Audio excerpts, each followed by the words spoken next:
Imagine for a moment the feeling of a fire dying down in the center of a dark room. You are sitting there, watching the embers glow, feeling the heat slowly retreat into the cold air. This is the state of your mind after an argument.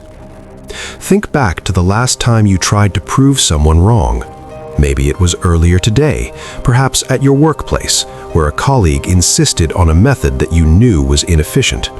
Maybe it was yesterday, at a family gathering, where a relative spoke with such confident ignorance about a subject they clearly did not understand.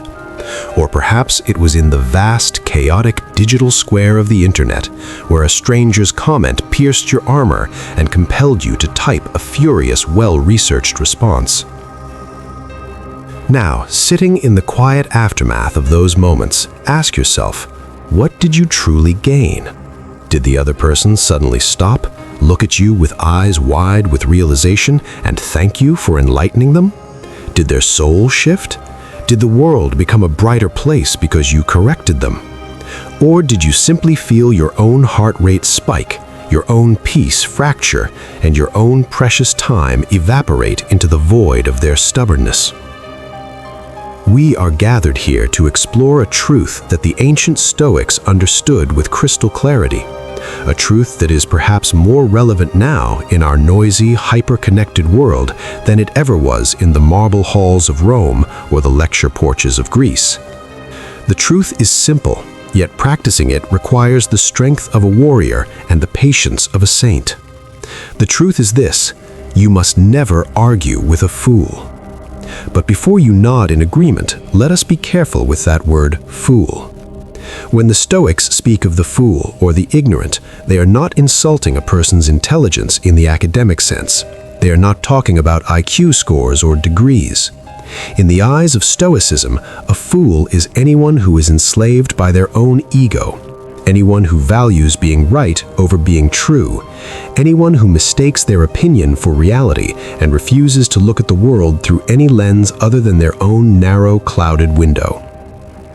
A fool can be a brilliant scientist who cannot admit a mistake. A fool can be a powerful leader who listens to no counsel but his own. A fool can be a neighbor who argues about the weather just to hear the sound of their own voice. The foolishness is not in the brain, it is in the character. And when you engage with this energy, when you step into the ring to wrestle with a mind that is closed, you do not win, you cannot win. You only lose your own footing. Let us walk together through the landscape of the human mind to understand why this happens. Picture yourself walking down a busy street. You see a man shouting at a stone statue, demanding that the statue move out of his way. He screams, he pushes, he turns red with rage. You would not stop to argue with this man. You would not try to explain the physics of stone or the history of the statue. You would realize instantly that his perception of reality is flawed, and you would walk around him, perhaps with a mix of pity and relief that you are not trapped in his delusion. Yet when we argue with people who are committed to misunderstanding us, we become exactly like that man shouting at the stone. We are screaming at a wall, expecting it to turn into a door.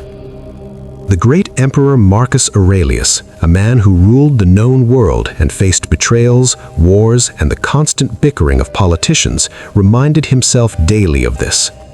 He would wake up and whisper to himself that today he would meet the meddling, the ungrateful, the arrogant, the deceitful, and the envious. He did not say this to be pessimistic, he said it to prepare his armor. He knew that to be surprised by ignorance is in itself a form of ignorance. If you go into a forest and are shocked to see a tree, that is your fault, not the tree's. If you go into the world and are shocked to meet a person who is irrational, stubborn, or rude, you are forgetting the nature of humanity. Why then is the urge to argue so powerful? Why does it feel like a burning coal in our hands that we simply must throw back? It is because the fool attacks the part of us we are most protective of, our ego. When someone dismisses our logic, or questions our integrity, or denies a fact that we hold dear, it feels like an attack on our very existence. The ego screams, "I must be vindicated. I must show them. If I stay silent, they will think they have won." And so we take the bait. We step into the mud. There is an old proverb that says, "Do not wrestle with a pig. You both get dirty, and the pig likes it." This is the essence of the trap.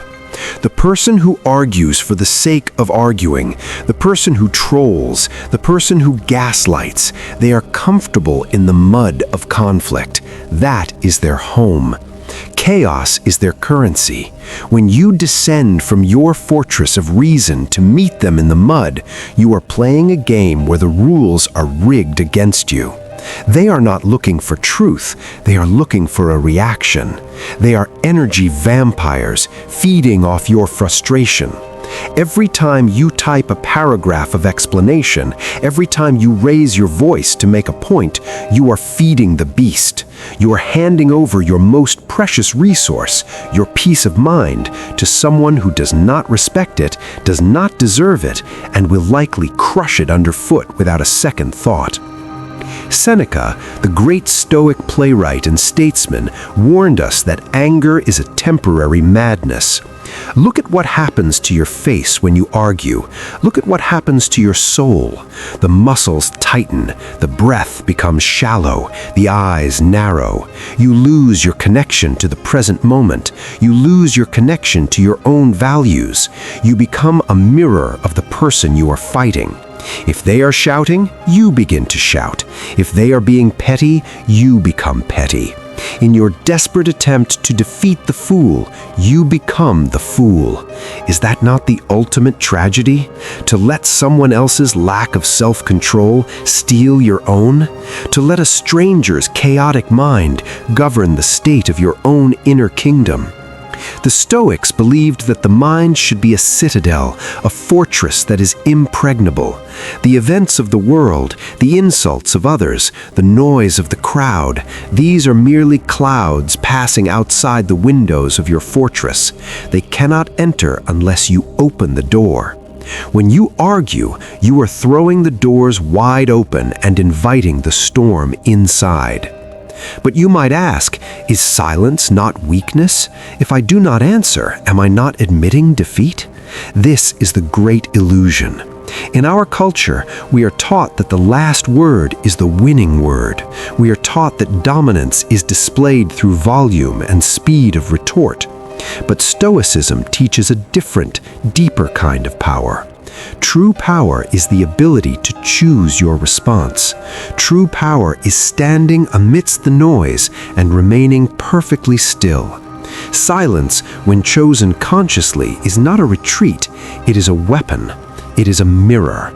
When a foolish person unleashes a torrent of angry words at you, and you meet them with a calm, steady gaze and a deliberate silence, you are doing something profound. You are refusing to validate their chaos. You are forcing them to hear the echo of their own absurdity. Have you ever noticed how an angry person gets louder when you do not respond? It is because they are desperate for the fuel of your reaction. When you withhold that fuel, their fire eventually burns out, leaving them with nothing but their own exhaustion. Your silence protects your dignity. It says, I value my peace more than I value your opinion of me. I value the truth more than this petty contest.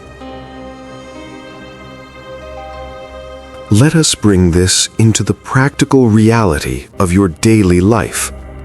Consider the workplace.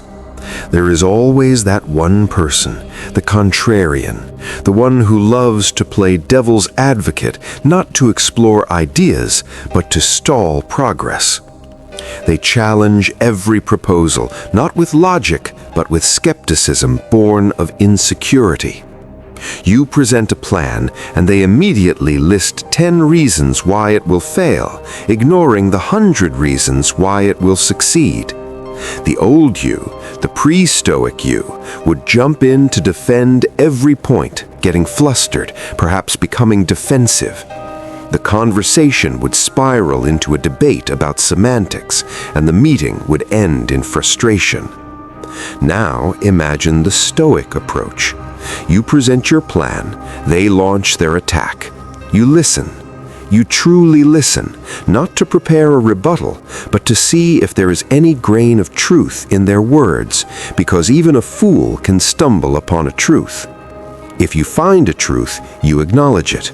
You say, that is a valid concern regarding the budget. But for the nonsense, the bait, the illogical drifting, you offer nothing. You look at them with a neutral expression. You pause. You let their words hang in the air, exposed and shivering.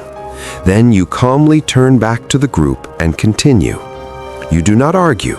You do not explain yourself to someone who is committed to not understanding you. You simply move forward. You flow like water around a rock. The rock remains stubborn and hard, but the water gets to where it wants to go. Be the water, not the rock. Or consider the family dinner table, a place where history and emotion often tangle together. Perhaps you have an uncle or sibling whose political views are diametrically opposed to yours.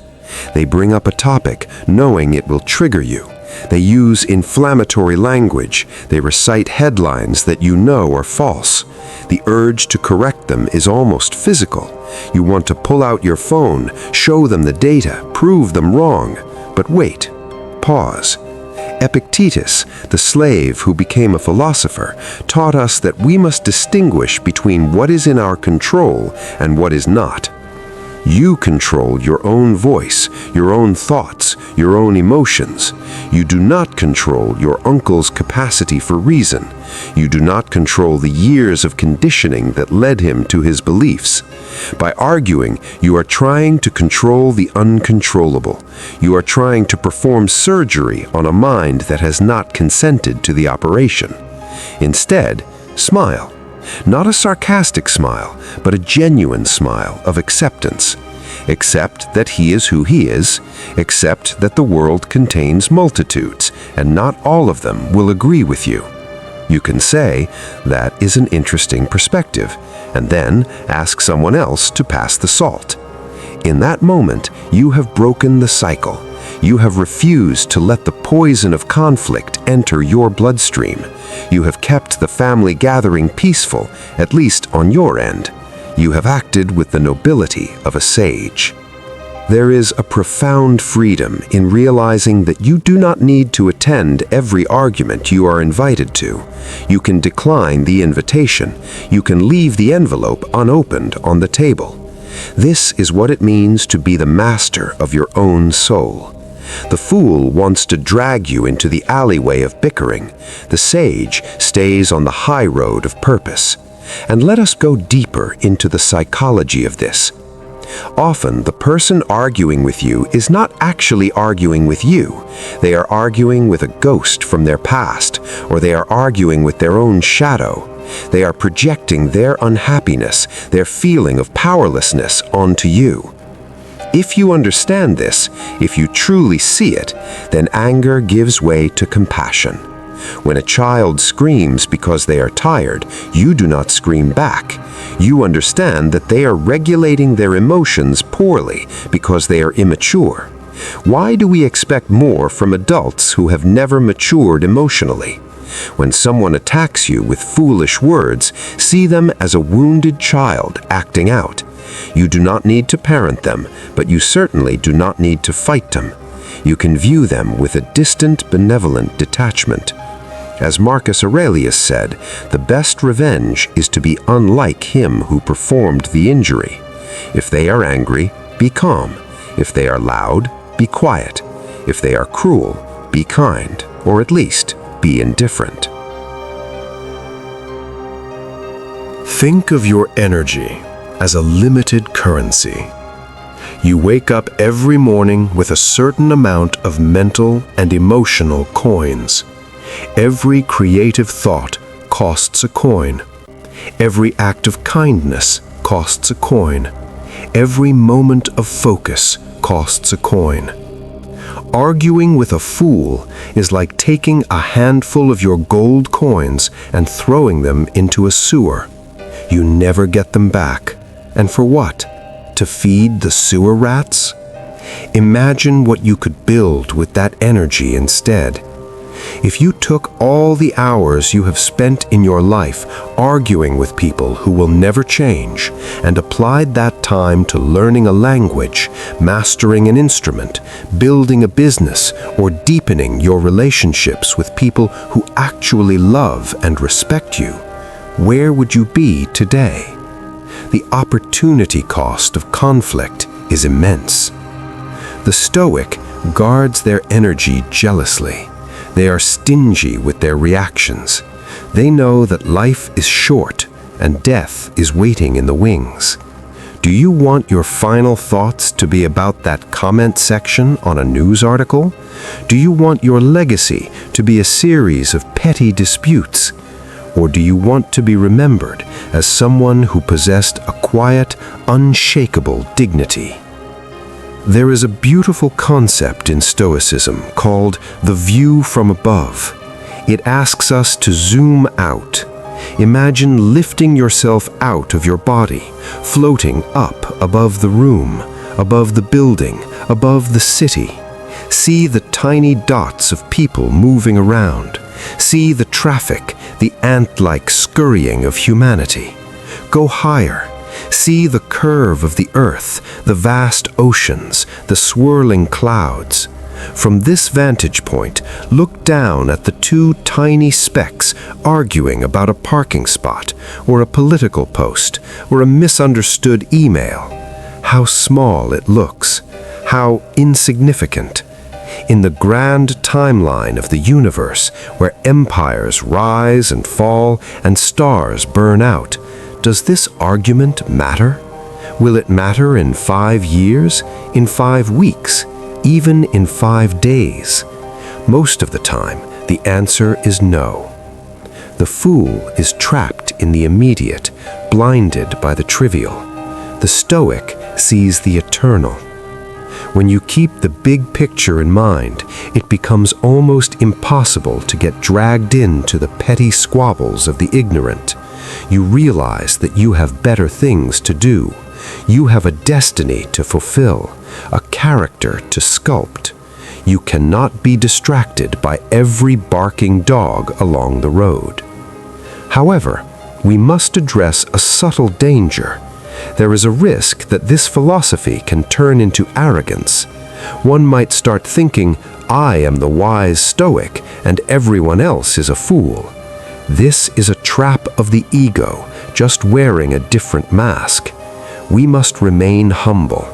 We must remember that we too have been the fool in the past. We have all held incorrect beliefs. We have all argued out of pride. We have all spoken when we should have listened. Recognizing the fool in others should remind us to root out the fool in ourselves. It is a mirror. When you see someone being stubborn, ask yourself, where am I stubborn? When you see someone being irrational, ask, where am I irrational? Use the encounter as a tool for self-reflection, not self-aggrandizement. The goal is not to feel superior to others. The goal is to be superior to your former self. The silence you offer the fool is not a silence of judgment, but a silence of understanding. It is a silence of a deep, ocean-like patience. And what of truth? Is it not our duty to defend the truth?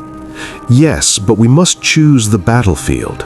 There are times when truth must be spoken, when injustice must be challenged. Stoicism is not passivity, it is not being a doormat, but there is a difference between speaking the truth and arguing about it. State your truth clearly, calmly, and with conviction. Once, maybe twice, but do not engage in the endless back-and-forth tennis match of ego. If the truth is rejected, let it be. The truth does not need you to scream for it to be true. The truth is like a lion. You don't have to defend it. Let it loose, it will defend itself.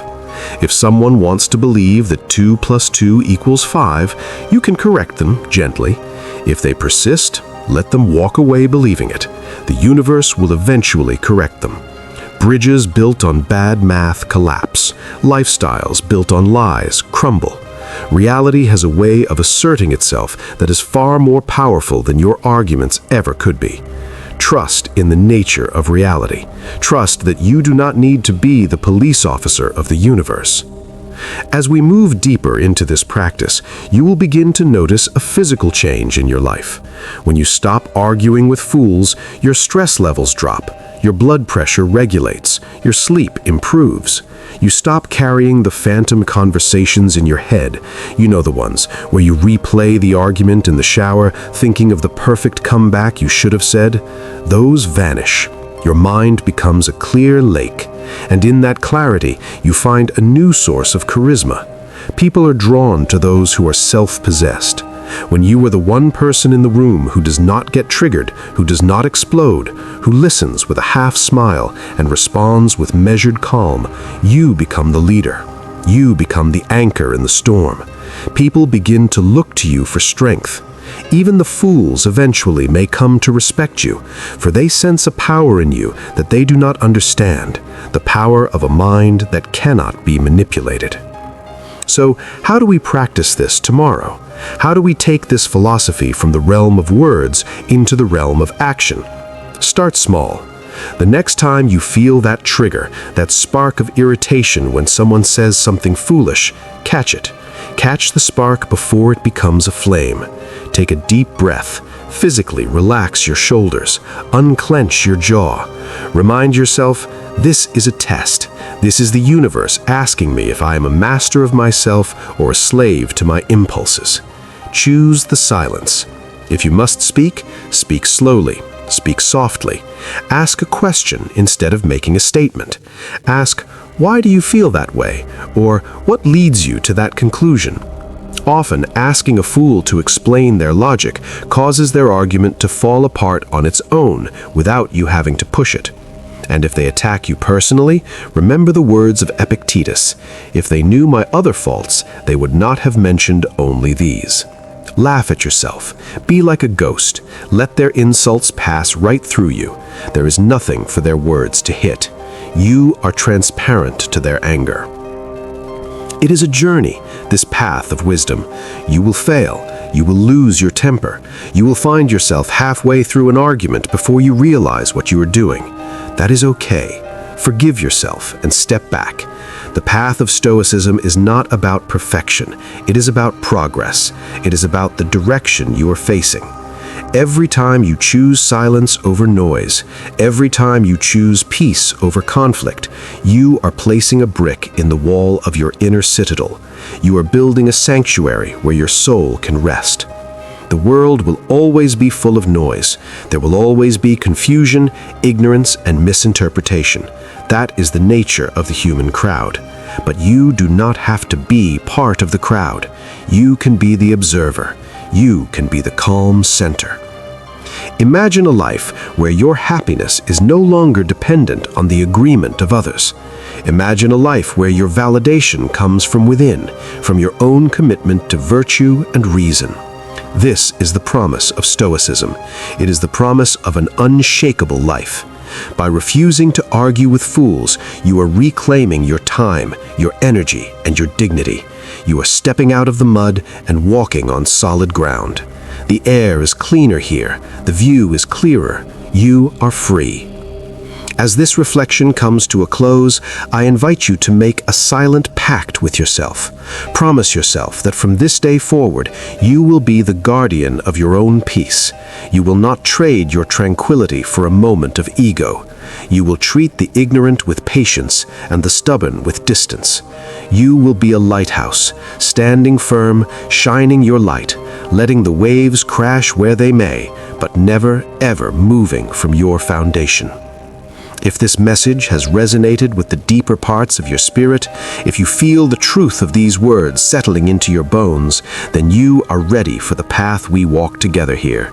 This is not just a video, it is a community of seekers, a brotherhood and sisterhood of those looking for clarity in a chaotic world. I invite you to join us. Subscribe to the channel Wisdom of Stoic. Let this be your daily refuge. Like this video to help this message find the others who are lost in the noise of arguments, who need this reminder as much as you did. Share it with a friend who struggles with anger or a family member who needs peace. Let us build a circle of wisdom that ripples out into the world. And now, as you go back into your day or drift off into sleep, carry this final thought with you like a talisman in your pocket. He who has no need to prove he is right is already in possession of the truth, and in his silence he holds a power that no shout can ever shatter.